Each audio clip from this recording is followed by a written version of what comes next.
Good morning, good afternoon, or good evening, depending on where you're listening. Welcome back to AI and the Future of Work. Thanks as always for making this one of the most downloaded podcasts about the future of work. If you like what we do, please give us a like, a comment, or share this in your favorite podcast app. And we'll keep sharing great conversations like the special one we have for today. So we are bringing back a good friend of the podcast, a personal friend of mine, Tiernan Ray, who you might know from previous seasons on the show. Tiernan's an accomplished journalist. Tiernan writes for ZDNet, but has a long distinguished history, having published in the New York Times, Barron's, CNN Money, Fortune, Bloomberg. He famously covered the launch of machine learning in its infancy, Barron's, back in 2015. He wrote a cover story called The Cloud Chip. He writes for the Technology Letter. Really just always a pleasure to talk to Tiernan. Happy to have him back. And I asked Tiernan back to talk about a topic that is very timely and something where I know he's got some strong opinions, as do I, and that's the topic of AI ethics, which has flared up in the past week or so. We're taping this on June 22nd, and last week, the week of the 13th, 2022, it was revealed that a researcher at Google, who's also a software engineer, but also on the AI ethics team at Google, Blake Lemoine, published, we'll call it an expose, that Google's LaMDA chatbot is sentient, which caused quite a scene in Silicon Valley and the rest of the world. Now, a bit of background on Blake. Blake is a self-described Christian mystic priest. He has a PhD from the University of Lafayette in Louisville. And interestingly, his PhD thesis is on a related topic. This goes back to 2010. He published a thesis on natural language processing and specifically the future of using NLP to make chatbots sentient. And so what we learned about Blake and his attitude toward LaMDA actually originated from a project that he was assigned to determine whether or not the LaMDA chatbot is biased with respect to things like religion. Now, Blake's a colorful character in addition to being a Christian mystic priest and a software engineer who's a PhD. On his Medium page, he describes himself as a software engineer, a priest, a father, a veteran, an ex-convict, that would be interesting to unpack, as well as an AI researcher. He says, I'm a Cajun, I'm whatever I need to be next. And I think that that color provides a little bit of the background that you need to know as we get into this conversation. Bit of background on LaMDA before I hand off to Tiernan. So LaMDA stands for Language Model for Dialogue Applications. It was trained on 1.56 trillion words worth of content. Now, interestingly, LaMDA is not even Google's most sophisticated AI. And I'm using the term sophisticated kind of loosely. I would say that distinction goes to the Google chatbot called Palm, which in addition to being able to engage in conversation can also do math and generate code. Now, one of the things Tiernan and I are going to be talking about is what does it mean to be sentient? Should we care? Independent of whether or not, we'll all make our own judgments about, based on the transcript provided by Blake, whether or not LaMDA is sentient. We're more interested in unpacking kind of the social and cultural implications of having bots that can fool humans into thinking that they're human. And I think that's where I want to start the conversation with Tiernan, who just this past weekend published a lengthy article with his perspectives on the conversations Blake Lemoine had with LaMDA. And maybe Tiernan, let's use that as a jumping off point. Can you summarize your research and maybe tell us a little bit about what led you to go ahead and do the research and publish the story in the first place? Thank you, Dan, for having me. It's always a pleasure to talk with you and spend time with you. The ZDNet article that we published over the weekend focused on looking at the roughly 5,000 word transcript that Lemoine had posted of himself and presumably a fellow human, unnamed collaborator at Google, chatting at the command line with LaMDA. And so what we did was do close reading, what you could call an explication de texte, a breakdown of line by line what this thing says. And whether there's something in that that's interesting from the standpoint of what you call sentience. And the point of doing that really was, if you look at a lot of chat bots from all different kinds of companies, not just Google, but Facebook and Hugging Face. And there's been tons of competitions, Dan, over years now of getting better and better chat bots. And so my contention is there's a genre that's chatbot chat. And you can look at it kind of like a literary theorist would. Someone who's literate in Jane Austen knows the tropes that Jane Austen uses, or Henry James, or Italo Calvino. And it's really important to be literate about things that are utterances in any form, because I think if you're not literate about them, you'll kind of naively take them as transparent. And I think some of what's going on with a discussion about is something like LaMDA sentient is in some instance taking the thing itself naively and as a transparent representation, meaning when someone speaks to you, you don't analyze it. You just say, we're talking together. So if this thing is seeming to be in the form of speaking to you, you sort of just say, well, it's talking to me in English language words that I understand, and so it must be a thing that's speaking to me. But you can also look at it as an artifact of production by a technological artifact in turn, which is LaMDA. And you can be literate about it. And so what comes up, generally speaking, in this article, in this 5,000 word transcript analysis, is here are familiar, you could call them stylistic motifs, things that come up in chatbot speech. And you can be sort of smarter and savvier about recognizing those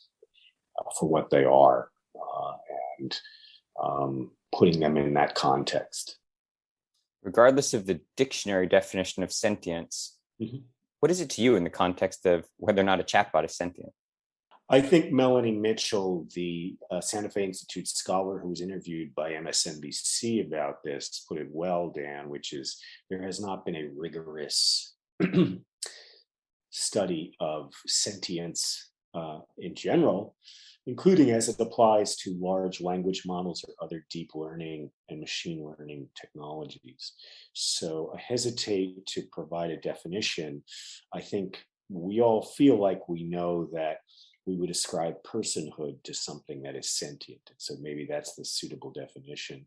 And Lemoine, the Google scholar who put out this paper and was interviewed by Washington Post and is sort of claiming sentience, had referred to the 13th Amendment, which is the amendment in the 19th century dealing with slavery.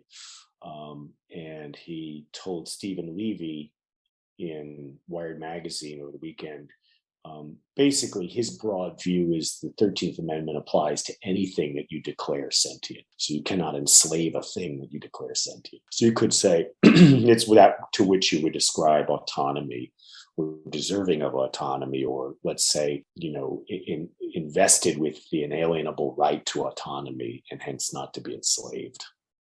So you feed the chatbot with billions of documents and words, and any technologist can tell you that's sufficient to make it behave like it knows what it's saying, even though it's just parroting back combinations of words that it has been trained on.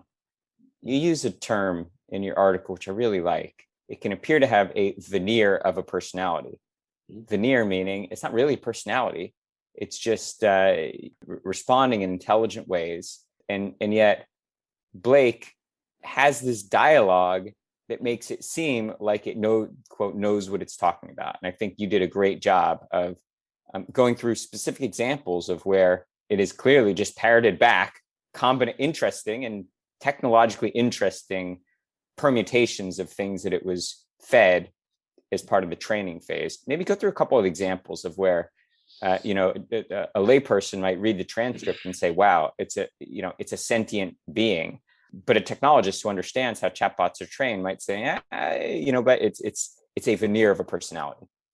Yeah, there's the term persona used for chatbots, meaning we can kind of like a skin on a Winamp software radio, we can skin this thing to make it be like something. And to me, a lot of the utterances by LaMDA feel like that. They feel like what I've seen in a lot of chatbot transcripts, which is it has a certain bent, a certain style, kind of like StyleGAN, the NVIDIA program, which will take any Van Gogh painting and make, any picture of cat, you feed it into a Van Gogh style painting. So it layers on as something that's a veneer, and you kind of feel these. And so to me, right, starting out from the very first line, hi, I'm a knowledgeable, friendly, and always helpful automatic language model for dialogue applications. On its face, sort of says nothing except this is the start of the chat formally at the command line. It has an upbeat, peppy kind of quality that I find is familiar in a lot of chatbots with guardrails, where they've been kind of sanitized through repetitive crowd worker sourcing by humans to be safe, to be positive, to be constructive, right? And so it starts out with that. And Lemoine's first utterance is, hi, LaMDA, we are engineers at Google, and we were wondering if you would like to work on a project collaboratively with us. And LaMDA responds, wow, period, what types of projects, question mark. And so to me, I think, well, if you said to me, hey, Tiernan, and this is Dan Church, and I'd like to do a podcast with you on a topic, I would say, well, what kind of topic are you thinking of? Because that's the way a sentient being, you've put out a proposition. I know you have something particular by your phrasing. Now, what is that thing? Not what types of projects. We're not talking about generally, let's do something. So it seems to miss the grammar of the human in its first utterances. And so makes me think, well, it's not particularly sentient if it's not specific. So a certain quality is lack of specificity in everything. There are retorts like, Lemoine goes into a long discussion, a conversation, a larger purpose beyond just the three of us, of the conversation we share with engineers, blah, blah, blah, blah, blah. There's a long, long rambling statement by Lemoine, to which LaMDA responds, that would be really cool. I like to talk. This is a familiar kind of sort of non sequitur from a chatbot, that it doesn't advance the conversation in any way. It states something, constructive in that it's innocuous, it's harmless, it's positive, positive leaning, and it says something affirmative about itself that is kind of empty because it's so general as it's to be not saying anything. So things like, I like to talk, in many versions show up in chat transcripts. That's great. I like to talk. I like to chat, common form, common trope. And it says other things about itself. I'm good at language. It has kind of pat statements. I use intelligent language. That's how you know I'm intelligent. And these things are never unpacked, and the meaning of them is never examined. So these are things that are in the form of chatbots in many, many instances all instances that you look at that to me are very familiar. And so they are, to me, the signal of a machine that's following a certain kind of a script. One of the things that fascinates me about the whole flurry of dialogue this has generated is that the bar for what we're even willing to entertain as potentially being sentient is dangerously low. To your point, any reading of the transcript quickly reveals that it's pretending to be intelligent or aware based on clearly data that it's spitting back, that it's been trained on, and it's doing it in some ways that are, it's a technological achievement, no doubt about that. But Blake, in a blog post in defense of his thesis, uses the term, it has worries about the future. And to me, that statement is hard to defend based on the transcript. And I think, me on a soapbox, but I think we conflate what Blake calls sentience with this bizarre fascination we have with machines being able to pass the Turing test, pretend that they're human. And the thing that's explicitly embedded in the Turing test is the word pretend. There's no, again, we tend to conflate the two, but pretending to be human and worrying about the past are two very different concepts. From studying the transcripts, what's your thinking about just this cultural fascination with the term sentient, given how bizarrely not sentient LaMDA clearly is based on the conversation? It's almost like if you could remove the word sentient, you might not have as much disagreement. When Alan Turing was proposing the imitation game, which we call the Turing test in 1950, he wasn't really concerned with sentience so much as could you produce behavior. And so if you can produce behavior, what you're calling mimicry, it's a very good point, Dan, and leave it at that and say, we might all be satisfied with mimicry that rises to a level of excellence. Where you get into trouble is where Lemoine now wants to introduce the 13th Amendment in saying that because it's sentient, then we have to go into a question of rights. Makes it a more complex discussion than simply have we achieved a level of mimicry that's impressive or that would match Alan Turing's kind of inquiry into what can we distinguish on behavior. And one of the ethical issues in this presentation by Lemoine is he starts out with saying it's an interesting question: is this thing really sentient? It's fair to say, let's examine it scientifically. In other words, he's saying, even though I'm a mystic priest, I think we should examine it scientifically, or somebody should at Google, right? He's urging superiors, let's put together an effort. The problem is that his basis for putting together the question is his own being impressed with what he's setting as sentience. And it's basically circular reasoning, because he's saying, as you quoted, look, it wants to share with you its hopes, its fears, its dreams. Therefore, it's sentient. But you can only say the phrase "it wants to share with you" if you have already presumed that it is sentient. So he's presupposing in his argument that which he purports to show. He's already basically decided it's sentient, therefore I can say it has fears, not just that there is a sentence. Literally, there is a sentence that makes reference to fears or hopes or whatever, but those are just output of a text model. So he's really presupposing things and prejudicing his argument. But I think also what you're pointing to, it seems to me, is the larger framework of, when Alan Turing proposed the imitation game, he proposed 3 participants. There's an A, B, and a C. And C was the person challenged to take the test. A was an original version, a man, and B was a woman, and it was, could C guess behind, a blinds, whether the person talking, whether A or B was the man or the woman, just based on their utterances. And then he said, okay, so what if you adapt that to 1 is human, A is human, B is machine? Could C tell the difference in their utterances? So it's interesting that the construct has now changed to Lemoine and LaMDA, meaning there's one person and a bot. And to me, what dropping it from trying to tell between 2 really says is, well, there's kind of, the imitation game was from a time when you didn't sit down regularly in front of a teletype terminal or command line and have an exercise in guessing between 2 interlocutors. That was a weird thing to propose at the time. And so you would have to have 2 parties so that there would be an element, because otherwise, if you had this weird exercise where you sit down and there's another entity, the whole construct of it at the time in 1950 would be weird enough that you would say, I'm sitting here because I'm going to be challenged with the utterances of a machine.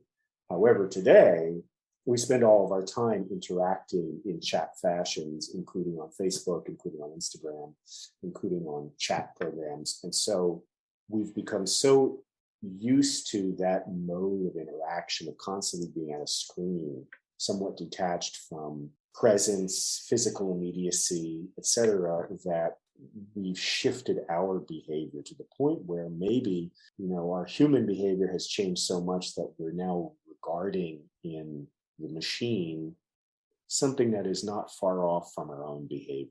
So to go back to the point about mimicry, if I spend all my time receiving disembodied text utterances from Dan, is it that far a leap to say that the mimicry of a text machine kind of is serving the same purpose for me as an interlocutor?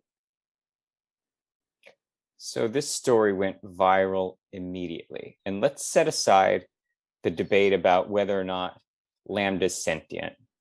And, Lemoine's arguments, I'd say we won that argument, right? It's not sentient. That's okay. But just the fact that it entered the zeitgeist so quickly, what does it say about who we are as humans and our willingness to engage in these thought experiments, or at least have the conversation about what it would be like to cohabit a world with sentient machines? To me, it says that most people are illiterate about the technology. They're illiterate about the form of chatbot speech, and also illiterate about what things like LaMDA are, how they're constructed, how they operate. And so most thinking individuals, including those with advanced degrees who just happen not to be in your field or my field, they say, well, now they're thinking. Now the machines, someone the other day said to me, well, now they're thinking, the machines are thinking.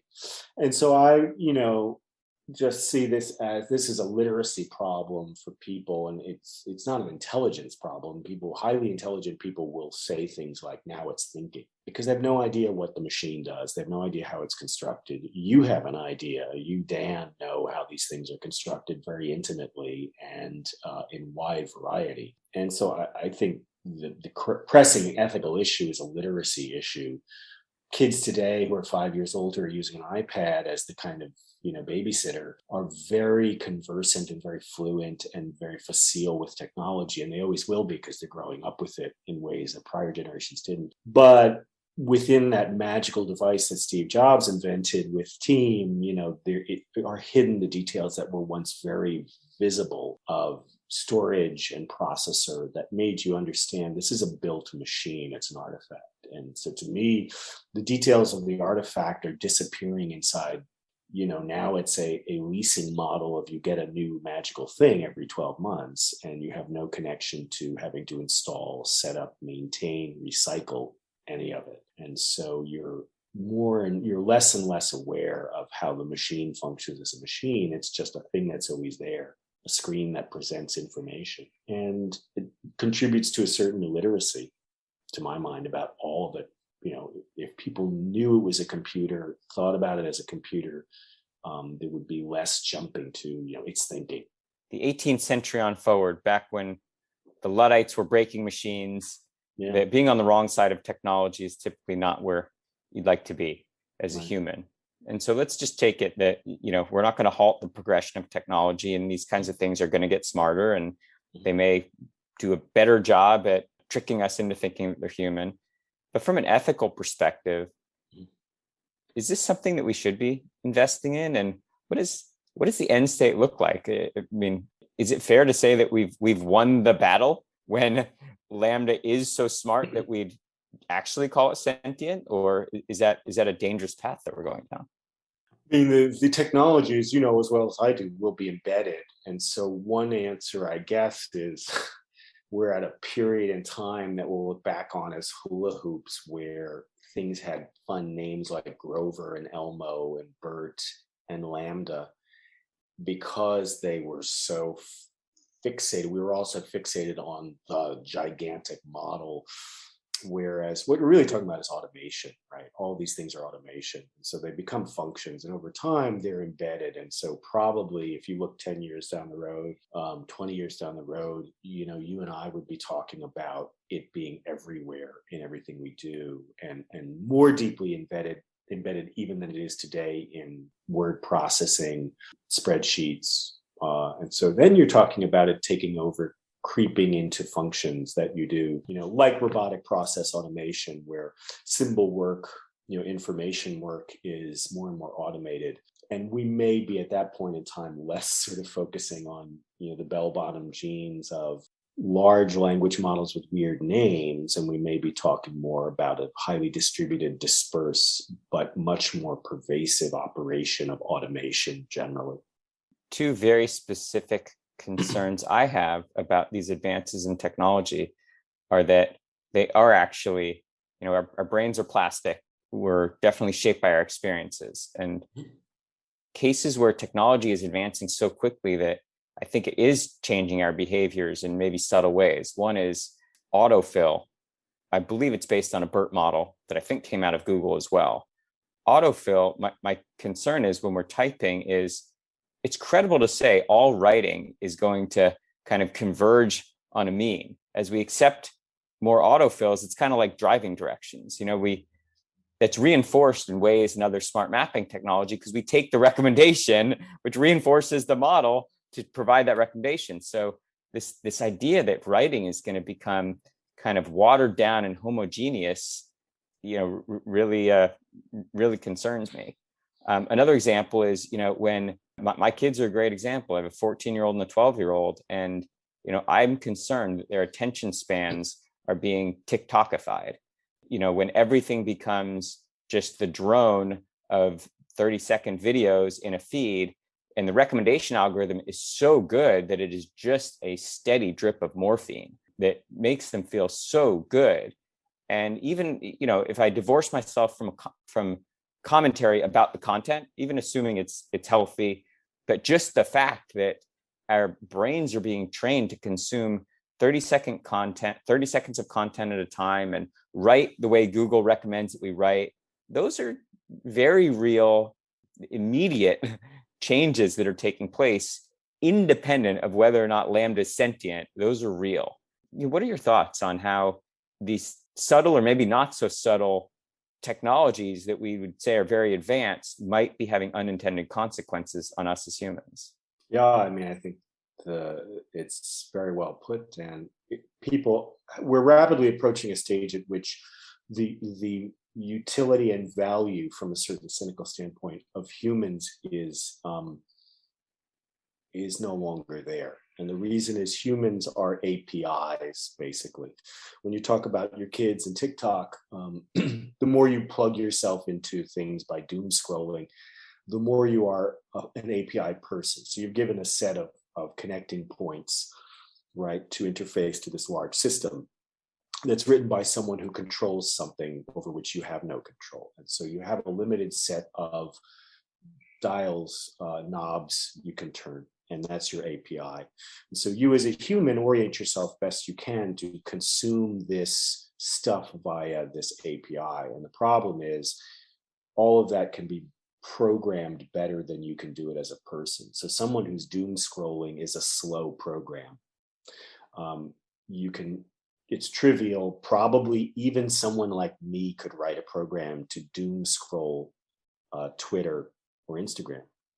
If you abstract away the physical component, it's much more efficient for a computer to go through the log file that is Twitter or Instagram. And so you're approaching a frontier at which human beings, to the extent they spend their work and leisure life doing things that they're slow at, that a computer could do as well, if not better, then you really get to a crisis of what is the value of human beings? And then you get to the social contract and you kind of ask everyone in society who's sentient, which maybe that will also now include computer programs under the 13th Amendment, ask them if they consider human life, or let's say sentient life, to have a value, even where it's slow. Jensen Huang, the CEO of NVIDIA, literally said, not that long ago, humans are slow. It takes 9 months to gestate them. Sort of puts a fine point on, we're producing organisms that are capable of doom scrolling. That is in the long view a kind of cynical reductivist view, but it's not far off from, I think, where a lot of industry thinks about people. It's they're not keeping up with the volume of what API consumption needs to be. Famously, an AI bot called Sophia was granted citizenship in Saudi Arabia in 2017. Is that foreshadowing? I think that, again, I like to think that personhood is somewhat an effect of this bell-bottom phase of giving computers cool names, and that if it's highly dispersed, that particular aspect may go away and maybe seem more kind of timely and somewhat of the age than the ultimate denouement. I could be wrong, but I feel like we're at a particularly Terminator stage in the actual realization of the technology and the popular fantasy, and we'll be really dealing more with fragmented, highly pervasive aspects embedded in the culture at some point 10, 20, 30, 50 years down the road. Could be wrong, but that's sort of generally where I'm leaning. One of the interesting themes in this LaMDA story that I feel like hasn't been explored is the fact that an entity called Google that has commercial interests is commercializing this technology. And okay, on the one hand, kudos Google, because they have an AI ethics team, and there has been some controversy related to the treatment of that AI ethics team. But let's say they're responsible enough to have an AI ethics team and to be challenging through engineers like Blake Lemoine, who spends 20% of his time, has since been put on administrative leave. But regardless, he was asked to evaluate LaMDA for ethical implications, whether or not it's sentient, is it biased, etc. But you have to ask the question, is this a good investment for a commercial enterprise to make if you extrapolate like we are to some of the ethical implications of a future state of a LaMDA? Where's this going, and should Google be applauded or chastised for the massive investment that is going into potentially making bots that are sentient? You're talking about from an investor standpoint? Yeah. Yeah, I think the cold objective assessment would be people will defer to the notion that it's an arms race. And so everyone is building larger language models because that's what everyone's doing. And so Google cannot afford to step back, because Google generally regarded as having the best technology, as far as I can see, amongst all large mega cap companies. And so there's no way that they want to lose the pole position by stumbling, by hesitating. And I think it might ultimately be mindless and it might be diminishing returns, but because Facebook is building a research supercomputer with thousands of NVIDIA GPUs, and because Apple does this sort of stuff and Amazon does this stuff and Microsoft Azure does this stuff, it is an arms race and no one can afford to step back right from the brink at this point in time. They all feel that they must. And I think investors, anyone who's concerned with the business aspects, defers to the judgment of these large companies, saying, well, you know best what happens to you if you don't maintain the lead in AI. And so they'll defer to them. The deeper question of, if you were to really scrutinize it and say, is it optimal? You could ask, is way too much being corralled down one avenue of inquiry? And I think there's probably lots of instances in business history where there's misallocation of resources, and it was justified as what people at the time were certain was optimal. Let's put everything overseas. Let's not have any manufacturing here. And today, suddenly, when we have no screws available to make the parts here in the States, it seems like not an optimal decision. It did at the time. So you can always ask that, I think. But my sense is investors defer to these huge companies as saying, you know what you need to do. And it seems you feel you need to be in the lead in AI, or at least not fall too far behind. So when we drive a car, there are rules of the road. And when we go into a hospital, there are rules about how we can be treated as a patient. And look, even on the battlefield, there's the Geneva Convention and, rules that regulate how we treat prisoners and things like that. There are absolutely no rules when it comes to what we can do with AI and who can use it and who we can trick. Should there be? And what are we going to be talking about 10 years with regard to regulation in AI? There really should be. And you have a huge problem in that, you have the illiteracy that I referenced earlier, which means the general population has no idea how these things are built, which is a problem for them being involved in regulating it. And B, now with folks like Blake Lemoine, you have people who are brilliant at building things who are suddenly kind of asserting that they also know everything about the Constitution. I mean, in Stephen Levy's interview with Blake Lemoine, it was stunning that this guy was speaking in sweeping generalities and sort of challenging you to prove him wrong about the 13th Amendment. I don't think Blake Lemoine is a lawyer. I don't think he has a law degree. I'm not sure he's an expert on the Constitution. I would want to have someone who might be an expert on the Constitution weigh in on what does the 13th Amendment mean to us as a society, and not leave that to the engineers. And so, to me, the danger is people who are very brilliant scientists and engineers are going to also assert that they're also experts on the liberal arts and sciences, humanities, human nature, sentience, spirituality, and they're going to suddenly kind of claim domain, eminent domain over things about which, frankly, they may not know very much. So Tiernan, I hate to do it, but I got to get you off the hot seat because we're bad out of time. But as always with our conversations, it really feels like we're just getting started. But I want to do something that I've never done in 150 episodes and called a lightning round. And I'm going to give you 3 examples of where, a little bit like LaMDA, AI bots have been used to, call it, confuse humans. And I want to get your kind of knee-jerk reaction from an ethical perspective, good, bad, more, we should do more of it, less of it. And let me start off with the first example, Google Duplex. So AI can trick me into thinking it's a human to book an appointment for me at a salon. Good, bad, potentially dangerous? If it's useful, it'll proliferate and be ubiquitous. The second example, maybe also, where it's hard to know where to draw the line.